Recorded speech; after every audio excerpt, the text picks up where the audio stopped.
Bonjour à tous, on se retrouve pour une review du dernier épisode de Silent Witch. En tout cas, à moins qu'une saison 2 soit en production. Et cette fin était parfaite. Je sais pas si c'est le mot que je peux employer, mais en tout cas, cette fin me laisse satisfaite. Et ouais, j'espère qu'un jour on aura une suite. J'irai peut-être checker le manga. Faudrait que je me fasse une liste de tous les animés que j'ai regardés et dont il faut que je check la version manga. Mais oui, donc dans cet épisode-là, alors je pourrais parler très longtemps de l'intrigue principale, si on veut dire, parce que j'avais pas oublié de le mentionner la dernière fois, mais à la fin du dernier épisode, on avait appris que Mira, du coup, donc l'espèce de relique sacrée, avait disparu, avait été volée. Je vous le donne en mille par qui? Par Bartholoméus, du coup, qui voulait en faire des répliques. Et donc, voilà, donc, de ce qu'on comprend, c'est qu'en gros, Marie, donc la liseuse des astres, soi-disant parce que c'était la volonté des étoiles et parce qu'on était à un moment important de l'histoire du royaume, visiblement, a décidé de laisser ce mec-là, entre guillemets, voler la relique, même si du coup on découvre qu'effectivement, donc c'est la relique elle-même, donc comme on l'avait appris la dernière fois, qui a une espèce de conscience, de personnalité, qui du coup s'est littéralement greffée sur le bras de Bartholoméus et qui a essayé de s'enfuir avec lui, grosso modo. Ce qui du coup, j'y ai pensé pendant l'épisode, ça explique en fait pourquoi quand c'est des hommes, ça finit sur une tragédie, puisque visiblement, semblerait-il que Mira soit à la recherche de son amour. Alors, on ne nous précise pas du coup si la relique, d'une manière ou d'une autre, a été humaine par le passé, s'il y a une part d'humain qui s'est ancrée dans cette relique, donc elle cherche quelque chose de sa vie, de sa vie d'humain, peut-être. Autre théorie à laquelle je viens de penser, est-ce que du coup, Mira ne serait pas entre guillemets amoureuse de la personne qui l'a créée? Je sais plus si c'est censé être Emmanuel, l'autre sage, mais je ne crois pas. Il me semble pas.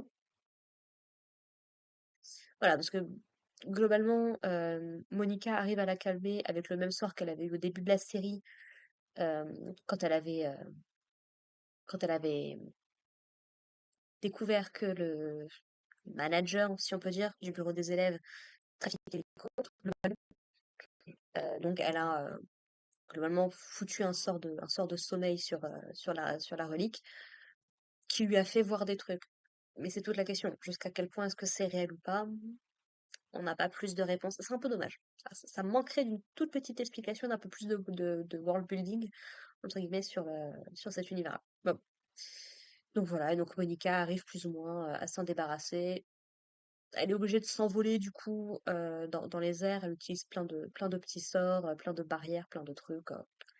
Voilà, et elle est aidée notamment par Cérine, je crois qu'elle s'appelle, l'esprit, la sylphe de Louis. Mais voilà, je pourrais en parler plus en détail, mais en vrai, il n'y a pas grand-chose de plus à en dire. À part du coup que Monica, en fait, du coup, a complètement abandonné Félix. Le mec, il était parti lui chercher de l'eau parce qu'il avait bien compris que, bon, elle avait un petit peu du mal avec le contact humain, quoi, si tu veux. Il revient, elle a disparu, quoi. Vachement sympa, donc ils finissent par se rejoindre quand même.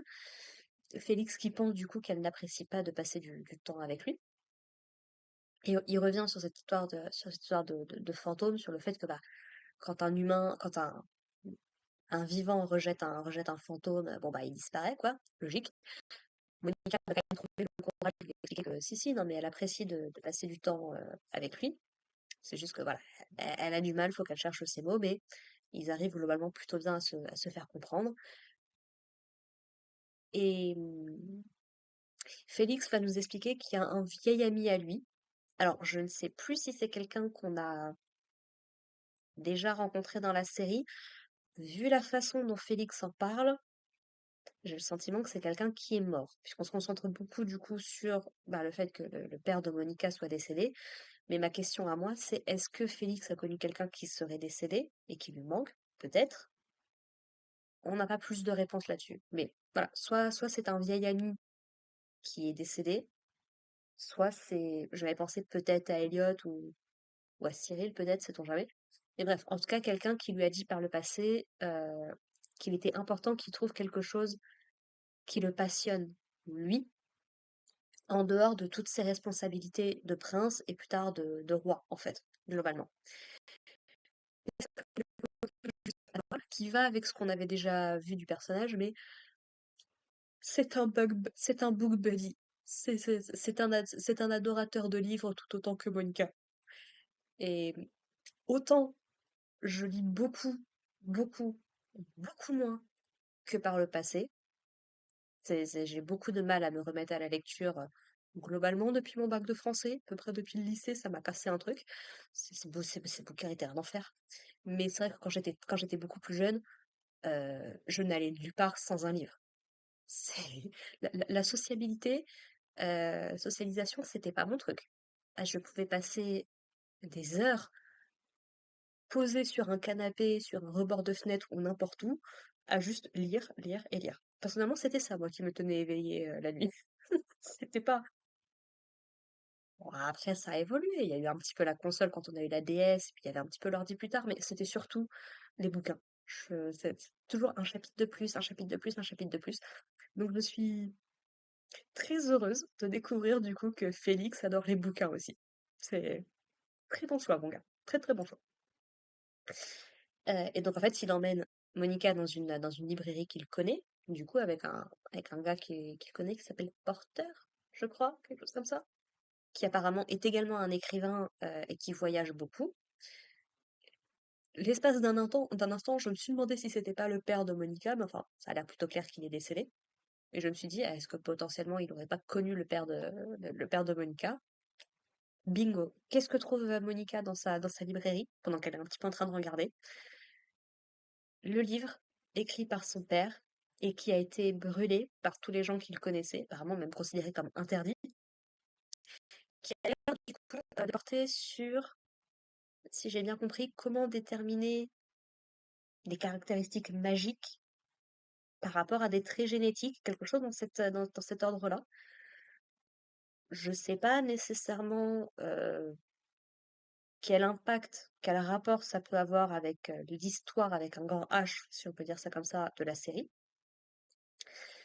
Puisque bah, visiblement la magie, ça reste un truc qu'on peut apprendre, visiblement. Est-ce que ça a un lien avec les origines de Monica, avec les origines d'un autre personnage, peut-être?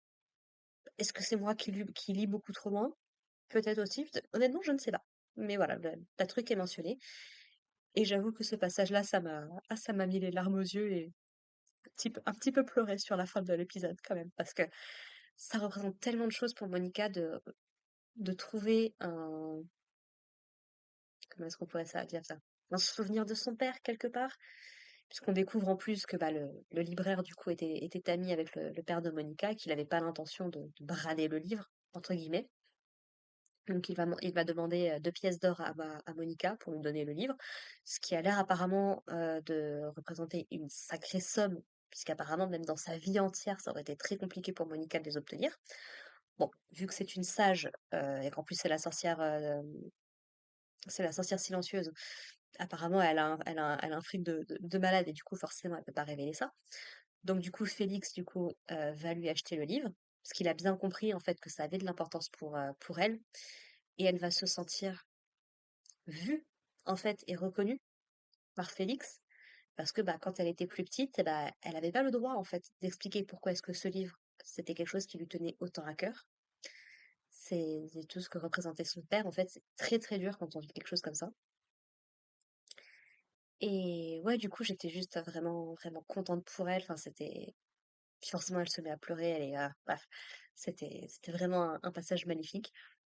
Bon, l'épisode se termine sur une blague, avec des gros guillemets, douteuse.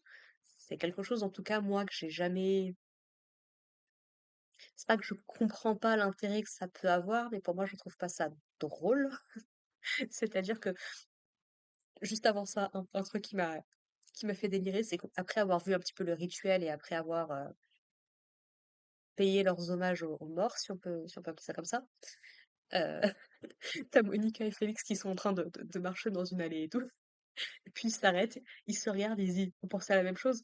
Ouais, on s'arrête pour lire. On s'arrête à un endroit pour lire et du coup, ils vont se retrouver dans une auberge, dans une chambre ou je ne sais pas trop où.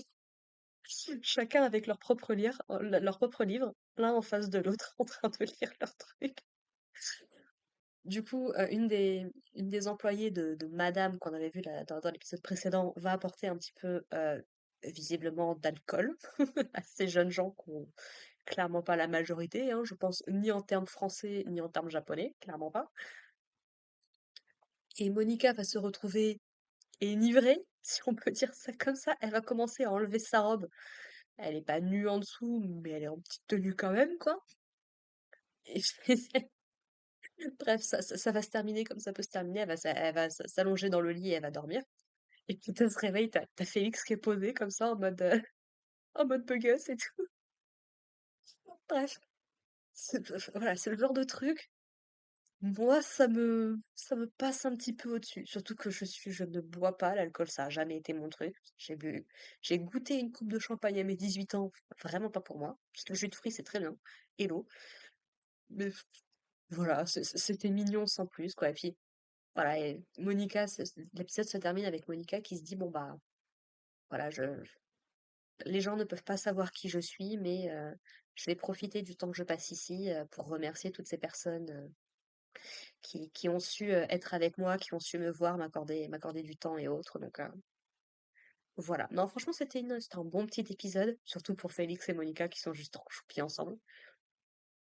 Euh, Puis voilà, en espérant qu'un jour on aura une suite. Franchement, j'apprécierais beaucoup. Et puis voilà, voilà, ça va être triste sans Silent Witch. Mais bon.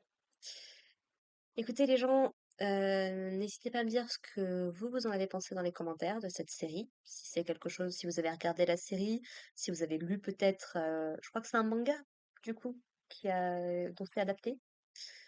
Voilà, n'hésitez pas à me dire ce que vous en avez pensé. Merci à tous de m'avoir écouté aussi, très important, et d'avoir trouvé de l'intérêt dans mes reviews. Si jamais ça vous intéresse, je fais du coup des reviews d'autres animés sur la chaîne. Je fais un petit peu de jeux vidéo aussi, donc si jamais ça vous a plu, n'hésitez pas à aller jeter un petit coup d'œil. Puis sinon, bah, c'était un plaisir de vous avoir sur cette petite série. Sur ce, eh ben, écoutez, au plaisir de vous retrouver sur la chaîne si jamais ça vous intéresse. Et puis sinon, bah, portez-vous bien. Prenez soin de vous, prenez soin de vos proches, et puis à la prochaine. Allez, bye les gens.